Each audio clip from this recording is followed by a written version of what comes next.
Welcome back to the makeup chair. In today's video, I'm going to show you how to create this super easy look. I cannot stress how simple this look is.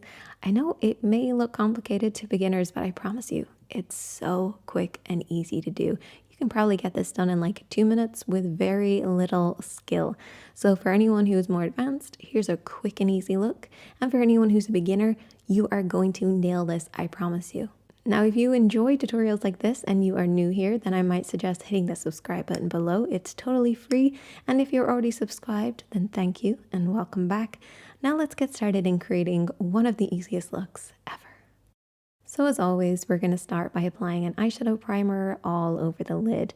This is going to give our eyeshadow something to hold on to, but also because my eyeshadow primer is slightly tinted, it's going to create a blank canvas for us to work on as well. The first eyeshadow that I'm taking is a lighter shade, so something that's about 1 shade lighter or more than your skin tone, and I'm going to be applying this with a fluffy brush.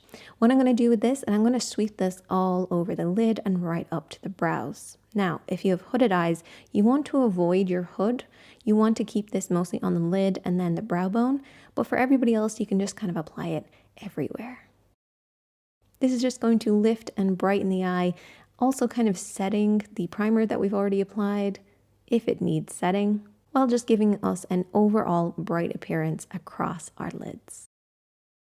Next, I'm moving on to a mid-tone, so this is about 1 shade darker than your skin tone. You can always use the contour or your bronzer that you apply on your face if you want to. And also if you don't have sensitive eyes. We're applying this using that same fluffy brush, starting on the outer edge and then working up into the crease or the socket. Now you can actually just do this with your eyes closed. You're just gonna feel for the shaping of your eye. You're gonna work into that crease to create some definition and also on that outer edge of the eye. The only place you really want to avoid is right underneath the brows and also on the inner 2/3 of the lid. But you don't have to be so precise about it. It's just a lot of movement, a lot of swirling, and working this over and back into the socket. Make sure you have only picked up a very small amount of shadow and keep the brush nice and light as you work this product in. You don't have to be too precise though, because this is only 1 shade darker than our skin tone, so we don't have to be too worried about harsh lines. It should be nice and light. Another thing that I like to do is take a little bit of my blush, particularly if I'm using a matte blush on my face, and apply this on the outer edge into the socket line on the outer third of the lid. What this does is it kind of brings all the tones together. It's great for like bridals as well. Kind of brings the entire look together while adding a little bit more definition and depth into the eyes. Moving on, I'm going to apply a deep shade. I'm not using black. I'm actually going to be using a deep brown because I want it to be a little bit more wearable. And I'm going to apply this across the lash line using a lip brush. I know it's a little strange to use a lip brush, but I really like the effect of using a lip brush. It kind of glides on, similar to applying like a cream, but because it's a powder, it kind of sits and blends a little bit better using a lip brush instead of like a little pencil brush. I have a little bit more control, and I just like the way it feels. It kind of just glides. Next, I'm going to apply Invisible Liner. This is applying liner really, really close to the lashes to add some depth and darkness there without actually creating like an eyeliner look. If you can't do this, don't worry. You can actually skip this step altogether, but Invisible Liner just creates a little bit more definition.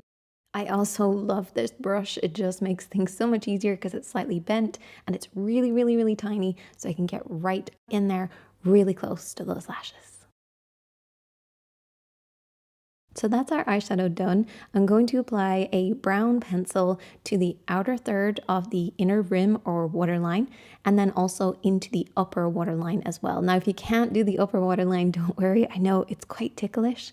My best advice is to always look in the opposite direction from where you're applying. So if you're applying on the outer edge, move your mirror over to the far side, and the further away the pencil is from your pupil, the less ticklish it feels. I'm also going to apply a lighter shade to the inner 2/3 of the lower waterline. Now this actually melted because the heater that I have going constantly because I'm always cold, but you just want to apply this on the inner rim of the eye and kind of the inner corner. You can pick whatever shade works for you, whether you want to go lighter or you want to just kind of go for nude. It's totally up to you.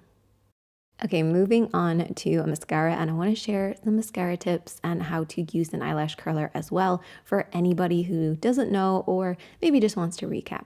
So I'm just applying a very thin layer of mascara, but I did have somebody say to me recently, my mascara on one eye looks great and then on the other eye it doesn't. And I was like, okay, which eye is it that you're having a problem with? So it's always the opposite eye from your hand. So your dominant hand, say if it's your right, then your right eye mascara technique is perfect. But when it comes to the other eye, it can be slightly off. And she couldn't figure out why. And I was like, because you need to flip your hand over. The mascara one that she was using was going from thin to thick, and she was applying the thicker to the inner edge on the opposite eye. Best way to do this is to flip your hand around, making sure that that inner part is always pointing to the inside of the eye. So whether you're left-handed or right-handed, when you're doing the opposite eye, you need to flip your hand over. Unless you're ambidextrous, which I always have a problem saying that word, and then you can just use your other hand to apply it on that eye. Now I'm going to curl my eyelashes, but first I'm just going to make sure that my lashes are nice and dry. I also want to make sure they're still kind of soft as well, because we don't want them to crack and break. And then I'm going to grab my eyelash curler. So what I typically do is I open it as wide as possible and I lay it on the outer edge of my cheek and kind of feed the lashes inwards as I look down in a mirror. Worst thing to do is just to come at your eye with an eyelash curler. You're likely to kind of pinch your eye in some way. So kind of lay it on the outer edge and then feed your lashes into it. Then what I do is I slightly press this against the lid, and what this does is it kind of tilts those lashes upwards. It allows me to get really close to that lash line. Just make sure you are not pinching your upper waterline. It's very uncomfortable. Make sure you're only catching the lashes. Now, the longer you hold it for, the longer it will hold. I was trying to calculate this, but I think it just varies from person to person. But I was like, okay, if we hold it for like 30 seconds, how many hours do we get out of 30 seconds? Now my eyelashes tend to drop, which is really unfortunate because I wear glasses, which is why I always have an eyelash curler either in my handbag or in my car so that I can recurl my lashes while I'm driving. Not while I'm driving, before I start driving, I can give them a quick curl because then I have to put my glasses on. And there's nothing worse than having your lashes constantly touching your glasses. It's very uncomfortable to drive in. And actually, speaking of eyelash curlers, I can never get the inner part of my eye to curl. So 7 years ago, I pulled out my lashes. This is a reenactment from 7 years ago. I pulled out a bunch of lashes on that inner edge as I was using my eyelash curler. So it's very important to use it very carefully. I had moisturizer on my hand as I was squeezing my lashes and pulled a bunch of my lashes out. It was like getting my eyes waxed. It felt so strange. Now they did grow back, thankfully, but ever since I have never been able to get them to hold a curl. They're constantly dropping no matter what I do. So once my eyelashes are curled, I then go in with a little bit more mascara on the upper and the lower lashes. And I will also be applying some falsies, which I talked about in my previous video if you want a little bit more details on that.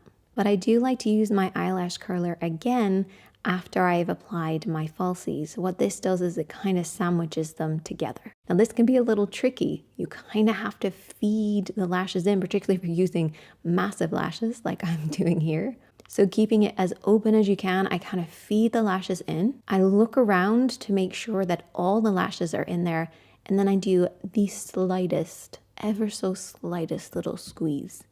We're not pressing down. We're literally just doing a little hug so that they hold together. And then you want to open up the eyelash curler very, very carefully and make sure that the glue hasn't attached in any way to the eyelash curler.